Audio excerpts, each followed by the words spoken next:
വലിയ ബക്കറ്റിൽ നിറയെ കഴുകി പിഴിഞ്ഞ തുണിയുമായി ലക്ഷ്മിപ്രിയ എന്ന ലച്ചു വീടിൻ്റെ ടെറസിലേക്കുള്ള പടികൾ ആയാസത്തോടെ കയറി. എൻ്റെ പൊന്നു കുഞ്ഞെ, നിനക്കത് താഴെങ്ങാനും അയ കെട്ടി വിരിച്ചാൽ പോരെ? ഇത്രയും വലിയ ബക്കറ്റ് നിറയെ തുണികളുമായി ഈ രണ്ടും നിലയുടെ മുകളിൽ കയറണ്ടായിരുന്നു. തൊട്ടടുത്ത വീട്ടിലെ ഐഷുമ്മയാണ് അത് പറഞ്ഞത്. ആൾക്ക് 60 വയസ്സ് കഴിഞ്ഞിട്ടുണ്ട്. സാരയില്ലമ്മ, ഞാൻ ചെയ്തില്ലെങ്കിൽ അമ്മ വേണ്ടേ കൊണ്ടുവരാൻ? അമ്മയ്ക്ക് മുട്ടുവേദനയല്ലേ, അതുകൊണ്ടാണ്. കുഴപ്പമില്ല. അവരോട് പറഞ്ഞിട്ട് അവൾ ആ ബക്കറ്റ് എടുത്തുകൊണ്ട് മുകളിലേക്ക് കയറി.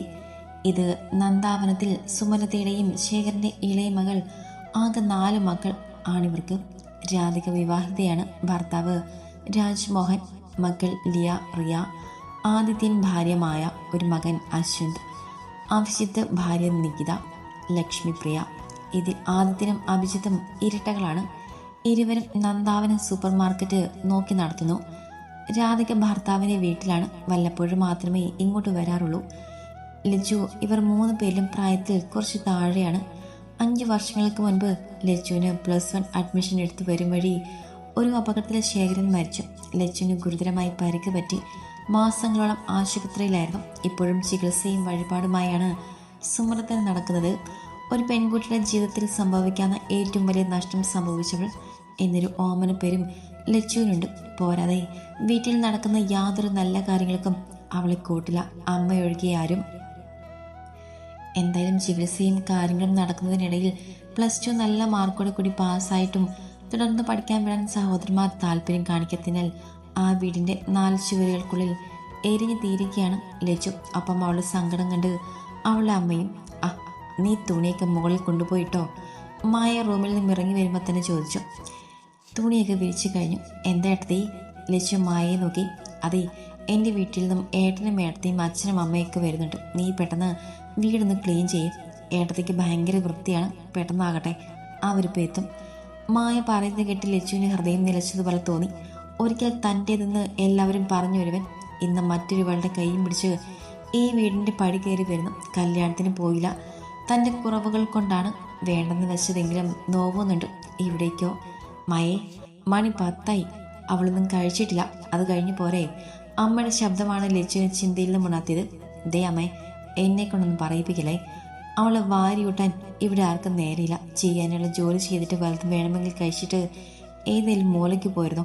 കഴിക്കണ്ട എന്നോ കുടിക്കണ്ട എന്നൊന്നും ആരും പറഞ്ഞില്ലല്ലോ. ഞാനിപ്പോൾ തന്നെ ചെയ്തോളാം ഏട്ടത്തി, അത് കഴിഞ്ഞ് കഴിച്ചോളാം ഞാൻ. മായോട് പറഞ്ഞിട്ട് അമ്മയെ നോക്കി കണ്ണത് ചിമ്മി കാണിച്ചിട്ട് ലച്ചു വേഗം പോയി. മോപ്പും ലോഷനും ബക്കറ്റിൽ വെള്ളവും ഒക്കെ എടുത്തുകൊണ്ടതും മുഖം കൊട്ടിച്ചിരിച്ചിട്ടും മായത്തിൻ്റെ റൂമിലേക്ക് പോയി. ഇതൊക്കെ നോക്കി നിന്ന സുമയുടെ കണ്ണിൽ നിന്നും കണ്ണുനീരൊഴുകിയിറങ്ങി. ലച്ചു കൈ നീട്ടി അത് തുടച്ചു മാറ്റി. പിന്നെ ഒരു ചിരിയുടെ കണ്ണ് ചിമ്മി കാട്ടി 1 കപ്പ് പച്ചവെള്ളവും കുടിച്ച് തൻ്റെ ജോലി തുടർന്നു. ആദ്യം അമ്മയുടെ പൊന്നുമോള് ഇത് കഴിക്ക്. ആഹാരം കഴിച്ചാലല്ലേ ജോലി ചെയ്യാനുള്ള ആരോഗ്യം ഉണ്ടാകൂ. ഒരു പ്ലേറ്റിൽ ദോശയും ചമ്മന്തിയും എടുത്ത് തറയൊക്കെ തുടച്ചു വന്ന ലച്ചുവിന് കൊടുത്തു പറഞ്ഞു. ഇതിപ്പോൾ എത്രാമത്തെ തവണയാണ് ലച്ചു നീ കഴിക്കുന്നത്? നിക്കിതയുടെ ചോദ്യം കേട്ടതും കഴിച്ചതൊക്കെ ആവിയായിപ്പോയതുപോലെ ലച്ചുവിനും തോന്നി. നീ എന്ത് വർത്തമാനമാണ് നിക്കിത മോളെ പറയുന്നത്?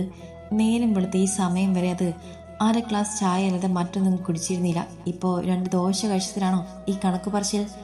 സുമയ്ക്ക് സങ്കടം വന്നു പോയി. പ്ലേറ്റും മടിയിൽ വെച്ച് മുഖം കുറിച്ച് അഭയാർത്ഥിയെപ്പോലെ അടുക്കളപ്പുറത്ത് തിണ്ണയിലിരിക്കുന്ന ലച്ചുവിനെ കണ്ടിട്ട്. അതിന് ഞാനെന്ത് പറഞ്ഞു? ഈ സമയത്ത് കഴിക്കുന്നത് കണ്ട് ചോദിച്ച് ലഞ്ച് കഴിക്കാൻ സമയത്തും ദോശ കഴിച്ചപ്പോൾ ഞാൻ കരുതി മിച്ചം വന്നത് കഴിച്ചതാകുമെന്ന്. അതിന് ഇത്രയേറെ പറയാനുണ്ടോ? പറഞ്ഞ് ചവിട്ടിത്തുള്ളി നികിത പോയപ്പോൾ ലച്ചു എഴുന്നേറ്റ് പ്ലേറ്റും ഗ്ലാസും കഴുകി അടുക്കളയിൽ കൊണ്ടുവച്ചു. മോളെ, ഞാനിന്ന് ആദ്യോട് പറയും, നിന്നെ ഞാൻ തയ്യൽ പഠിപ്പിക്കുന്ന അവിടെയെങ്കിലും വിടാൻ. അമ്മയുടെ മോൾക്ക് സമ്മതമല്ലേ അത് പഠിക്കാൻ? അവൾ മിനുസമേറിയ തൊടുത്ത കവിളിൽ തലോടി സുമ ചോദിച്ചു.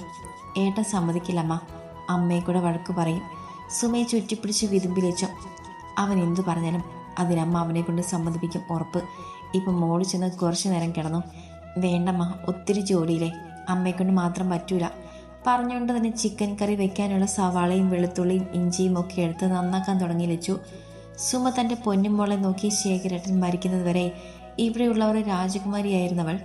അവളുണ്ടായ ശേഷമാണ് ചെറിയൊരു പലചരക്കട സൂപ്പർ മാർക്കറ്റായത്. എത്ര സുന്ദരിയായിരുന്നു എൻ്റെ കുഞ്ഞ്. വെളുത്ത് തൊടുത്ത് ചിരിക്കുമ്പോൾ തെളിയുന്ന നുണക്കുഴിയും നിറയെ തലമുടിയുമൊക്കെ ഇപ്പം മുടിയൊക്കെ കുറഞ്ഞു. എത്ര സർജറികൾ മെഡിസിനൊക്കെ കഴിച്ചു.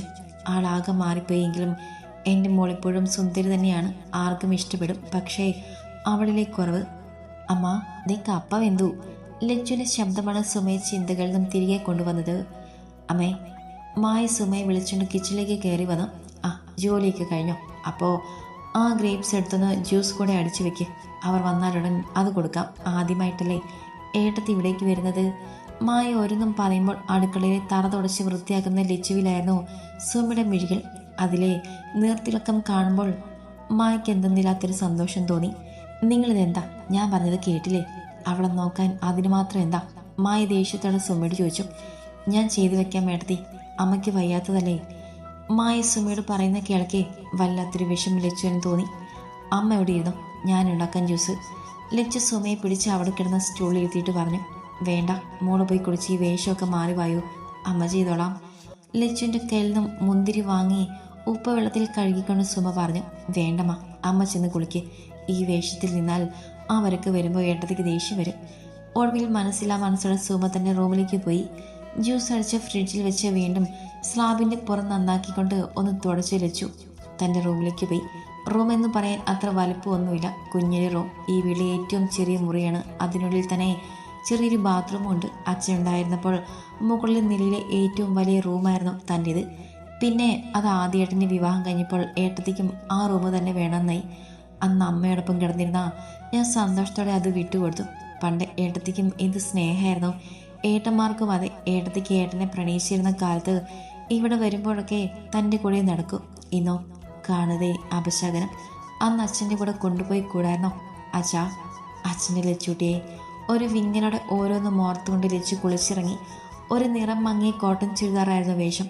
അതും മായയുടെ പഴയ പുതിയൊരു ഉടുപ്പ്. അച്ഛൻ പോയതിനു ശേഷം രാജുവേട്ടൻ വാങ്ങി തന്നൊരു കുർത്തിയും ലെഗിൻസും ഷാളും. അതിന് ചേച്ചി പറഞ്ഞ വാക്ക് ഇന്നും മറക്കാൻ കഴിഞ്ഞിട്ടില്ല. ഒപ്പം ആ ഡ്രസ്സ് ഇടാനും ഇതുവരെയും തോന്നിയിട്ടില്ല. ഇപ്പോൾ നിക്കി ചേച്ചിയും മായ ചേച്ചിയും ഇട്ട് പഴകിയ ഒട്ടും പാകമല്ലാത്ത ഡ്രസ്സാണ് സ്ഥിരം. നീ എന്താ ഇവിടെ നിന്ന് സ്വപ്നം കാണുവാണോ? അല്ല, കുളിക്കാനായിട്ട് വന്നതാ ഏട്ടതി. താഴേക്ക് വാ, അവരൊക്കെ വന്നു. കുടിക്കാനും കഴിക്കാനും ഒക്കെ എടുക്കാൻ അമ്മയെ കൊണ്ട് മാത്രം പറ്റില്ല. മായ മനസ്സിൽ നിറഞ്ഞ കുട്ടിലത്തോടെ പറഞ്ഞു. ലച്ചുവിന് വല്ലാത്തൊരു തളർച്ച തോന്നി. ഈ വിവാഹം വേണ്ടെന്ന് ഏടത്തെയും ഏട്ടനും പറഞ്ഞതിൽ പിന്നെ മാനിവേട്ടനെ നേരിട്ട് കണ്ടിട്ട് വിവാഹത്തിന് പോയതുമില്ല. അതിന് എത്രയോ മുൻപ് ആളെ മനസ്സിൽ നിന്ന് മാറ്റി നിർത്തിയിരുന്നു. എങ്കിലും മുന്നിൽ ചെന്ന് നിൽക്കാൻ കഴിയോ? എടി, നിനക്ക് ഈയിടെ ഈ സ്വപ്നം കാണാൻ കൂടുതലാണല്ലോടി. എന്തടി? ലച്ചുവിൻ്റെ കയ്യിൽ ആഞ്ഞു തട്ടി മായ ഞെട്ടിയതുപോലെ ലച്ചു പിന്നിലേക്ക് നീങ്ങി. താഴേക്ക് വരാൻ നോക്ക്. ലച്ചുവിനെ തുറച്ചു നോക്കി പറഞ്ഞിട്ട് മായ താഴേക്ക് ഇറങ്ങി. മുടി ഒതുക്കി ഒരു ക്ലിപ്പിട്ട് ലച്ചുവും പിന്നാലെ ഇറങ്ങി വന്നു. ഹാളിരിക്കുന്നവരെ ഒന്ന് പാടി നോക്കി ചിരിച്ചിട്ട് നിരക്കിച്ചിലേക്ക് പോയി ലച്ചു. മനു എന്തുകൊണ്ടോ ലച്ചുവിനെ നോക്കിയതേയില്ല. പിന്നെ കുടിക്കാൻ ജ്യൂസൊക്കെ എടുത്ത് സുമിയുടെ പിന്നാലെ വന്നു.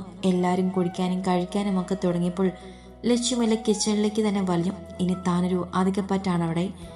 ഇന്ന് വന്നത് മായയുടെ അമ്മ ശോഭ, അച്ഛൻ സുധാകരൻ ചേട്ടൻ, മനോജ്, അയാളുടെ ഭാര്യ അനുപമ. മനോജിനെ കാണിച്ച് ലച്ചു മനുവേട്ടനുള്ളതാണ് എന്ന് ആദ്യം പറഞ്ഞത് മായാട്ടത്തെയാണ്. പക്ഷെ പിന്നെ അവർ തന്നെ ആ വാക്ക് മാറ്റി പറഞ്ഞു. ഇന്ന് ഡോക്ടർ മനോജ് മറ്റൊരുവൾക്ക് സ്വന്തമാണ്. ഇപ്പം അത് ഓർക്കുമ്പോൾ ചെറിയൊരു പിടപ്പും അല്ലാതെ വലിയ വേദനയൊന്നും തോന്നാറില്ല. അതിലും വലിയ വേദന മനസ്സും ശരീരവും അനുഭവിച്ചു കഴിഞ്ഞു. ഇനിയും നോവാൻ ഒന്നുമില്ലല്ലോ. അടുക്കളപ്പുറത്തേക്ക് ഇറങ്ങുന്ന തിണ്ണയിലിരുന്ന് ലച്ചു പുച്ഛത്തോടെ ചിരിച്ചു. അനു, ഇതാട്ടോ ലക്ഷ്മിപ്രിയ, ഏട്ടൻ പറഞ്ഞിട്ടില്ലേ? ലക്ഷ്മിക്കരികിലേക്ക് അനുപമയെ വിളിച്ചു കൊണ്ടുവന്ന് നിർത്തി മായ പറഞ്ഞു. ലച്ചു അനുവിൻ്റെ മുഖത്തേക്ക് നോക്കിയെന്ന് ചിരിച്ചു. അനുവും അവളെ നോക്കിയെന്ന് ചിരിച്ചു. ആ, പറഞ്ഞിട്ടുണ്ട് ചേച്ചി, മനുവേട്ടൻ എന്നെ കാണാൻ വന്നപ്പോൾ തന്നെ പറഞ്ഞിരുന്നു. ലച്ചുവിനെ നോക്കി മായയോട് പറയുമ്പോൾ ലച്ചുവിൻ്റെ മുഖത്ത് തന്നെ നോക്കി അനു.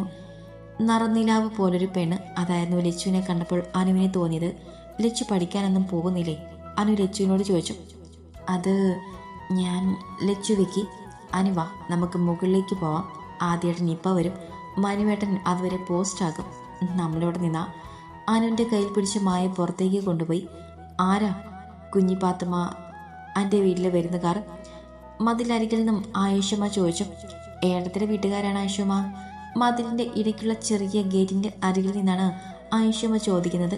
അതിൻ്റെ ഇപ്പുറം നിന്ന് ഞാനും മറുപടി പറഞ്ഞു. ആയിഷമ്മ ചെമ്പോത്തത്തുള്ള പേരുള്ള വലിയ മുസ്ലിം തറവാട്ടിലെയാണ്. ഞങ്ങളുടെ തൊട്ടടുത്താണ് ആ വലിയ കൊട്ടാരം പോലുള്ള വീട്.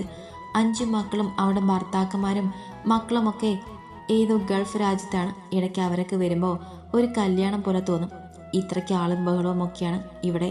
ഇപ്പോൾ ആളും ഭർത്താവ് ഇബ്രാഹിമും റാവുത്തരുമാണ് ഉള്ളത്. പിന്നെ അകത്തും പുറത്തുമായി 6ഓളം പണിക്കാരും.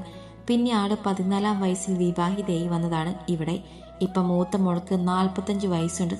ആ ആൻറ്റിക്ക് ഒരു മകൻ മാത്രമേ ഉള്ളൂ, അൽത്താഫ് മുഹമ്മദ് എന്ന എല്ലാവരുടെയും മല്ലു. ലച്ചു, നീ എന്ത് ചെയ്യുക ഇവിടെ? പിന്നിൽ സുമയുടെ വിളി കേട്ട് ലച്ചു തിരിഞ്ഞു നോക്കി.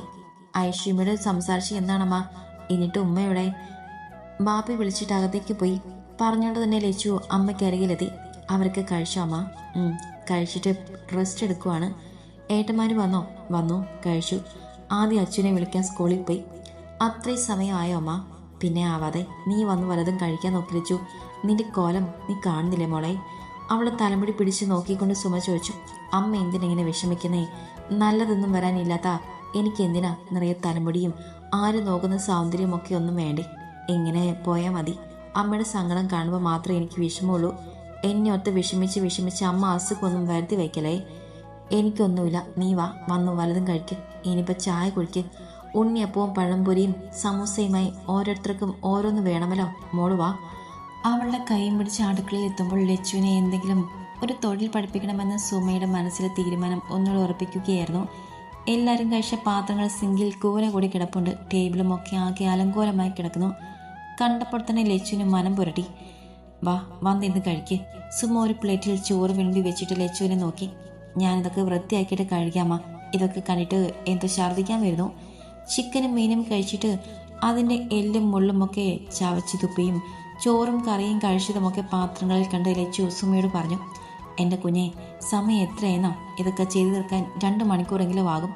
ഇതൊക്കെ അങ്ങോട്ട് എടുത്തു വെച്ചിട്ട് നമുക്ക് കഴിക്കാം. ഒടുവിൽ സുമ പറഞ്ഞതനുസരിച്ച് ലച്ചു കുറച്ച് ചോറ് കഴിച്ചു. അവൾ പാത്രങ്ങളും മറ്റും കഴുകി വൃത്തിയാക്കുമ്പോൾ സുമ അടുത്ത ചായക്കുള്ള പലഹാരം ഉണ്ടാക്കാൻ തുടങ്ങി. വൈകിട്ട് അവർക്ക് പോകുമെന്ന് കരുതിയെങ്കിലും 2 ദിവസം കഴിഞ്ഞേ പോകുന്നുള്ളൂ എന്നറിഞ്ഞതും ലച്ചുവിൻ്റെ മനസ്സ് നൊന്തു.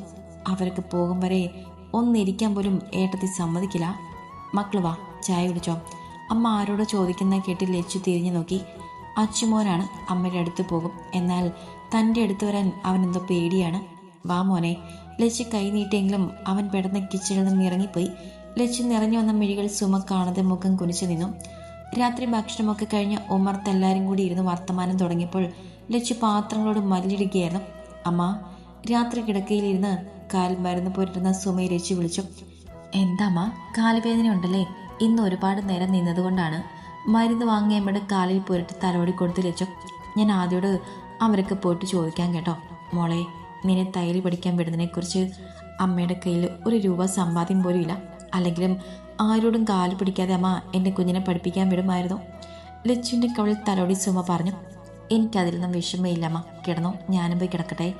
ലച്ചു സുമയ്ക്കരികിൽ നിന്നും എഴുന്നേറ്റ് കൊണ്ട് പറഞ്ഞു. മോൾ എന്തിനാ വന്നത്? അത് പറഞ്ഞില്ലല്ലോ. സുമ ലച്ചുവിനെ നോക്കി ചോദിച്ചു. അതമ്മ, ഞാൻ നാളെ ഒന്ന് അമ്പലത്തിൽ പോയിക്കോട്ടെ എന്ന് ചോദിക്കാൻ വന്നതാണ്. അമ്മ കൂടെ വരുമോ? ബെഡിൽ നിന്നും എഴുന്നേറ്റ് ലച്ചുവിനെ ചേർത്ത് പിടിച്ച സുമ. അമ്മ വരും മോള്, വെളുപ്പിനെ റെഡിയായിക്കോ കേട്ടോ. സുമ അവളുടെ നെറ്റിയിൽ ചുണ്ട് ചേർത്തു. ലച്ചു മോളി. രാത്രി ഉറക്കം വരാതെ ബെഡിൽ ചുരുണ്ടു കൂടി കിടന്നു ലച്ചു. അച്ഛനുണ്ടായിരുന്നെങ്കിൽ എന്ത് സന്തോഷമായിരുന്നു. അച്ഛൻ്റെ ലച്ചുട്ടനായിരുന്നു ഞാൻ. അച്ഛൻ എവിടെ പോയാലും വാല് പോലെ ഞാനും ഉണ്ടാകുമായിരുന്നു. എന്തൊക്കെ വാങ്ങിക്കൂട്ടി വെച്ചിരുന്നു അച്ഛൻ. ചേച്ചിക്ക് 101 പവൻ സ്വർണം കൊടുത്തതുപോലെ എനിക്ക് വാങ്ങി വെച്ചിരുന്നു. ഒക്കെ ആശുപത്രി ചെലവായി. 4ഓളം സർജറി. ഒടുവിൽ ഒരു പെൺകുട്ടിക്ക് വേണ്ടതൊക്കെ നഷ്ടപ്പെട്ടു. തരിച്ചു ഭൂമിയെ. ഇങ്ങനെ മറ്റുള്ളവർക്ക് ഭാരമായി ജീവിക്കണം. ഒന്നും വേണ്ടായിരുന്നു. ഒക്കെ പോട്ടെ. അച്ഛന് ജീവനെങ്കിലും തിരിച്ചു കിട്ടിയെങ്കിൽ ഇന്ന് എൻ്റെയും അമ്മയുടെയും അവസ്ഥ ഇതാവില്ലായിരുന്നു. ഓരോന്നോർത്ത് കിടന്നു. എപ്പോഴോ അവൾ ഉറങ്ങിപ്പോയി. വെളുപ്പിന് ഉണർന്ന ഉടനെ തന്നെ ലച്ചു കുളിച്ച് റെഡിയായി.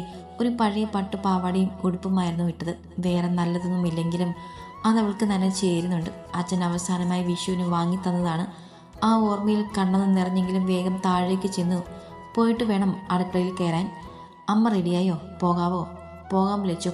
ചോദിച്ചതും സുമ ഇറങ്ങി വന്നു. പിന്നെ ഇരുവരും വേഗം അമ്പലത്തിലേക്ക് നടന്നു. ശിവന്റെ അമ്പലത്തിലാണ് പോയത്. ഇവിടെ പണ്ട് അച്ഛനൊപ്പം സ്ഥിരമായി വരുമായിരുന്നു. ആ മോളെ, കുറേ കാലമായാലോ കണ്ടിട്ട്. സുഖമല്ലേ കുഞ്ഞേ?